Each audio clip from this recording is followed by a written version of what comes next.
मनुष्य जीवन भर बाहर सुख, शांति, प्रेम और सत्य की खोज करता रहता है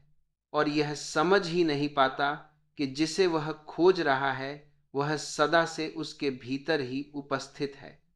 क्योंकि जीवन किसी आने वाले कल में नहीं बल्कि इसी क्षण में घट रहा है, लेकिन मन अतीत की स्मृतियों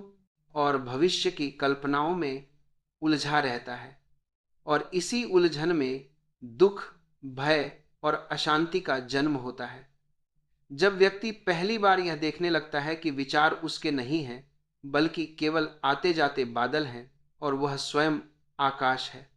तब धीरे धीरे एक मौन घटता है, एक सन्नाटा उतरता है जिसमें कोई प्रश्न नहीं बचता, कोई उत्तर नहीं बचता, केवल होना बचता है। और उसी होने में जीवन का सौंदर्य प्रकट होता है, जहां जीने के लिए किसी उद्देश्य की आवश्यकता नहीं रहती, क्योंकि जीवन स्वयं में पूर्ण है। जैसे फूल बिना किसी कारण के खिलता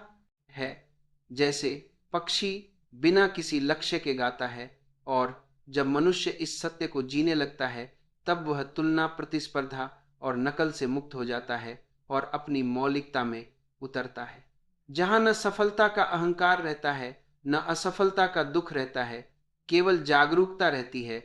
केवल साक्षी भाव रहता है। और वही जागरूकता ध्यान बन जाती है, वही ध्यान प्रेम बन जाता है, वही प्रेम करुणा बन जाता है, और उसी करुणा में मनुष्य स्वयं को पाता है। और जो स्वयं को पा लेता है उसके लिए जीवन बोझ नहीं रह जाता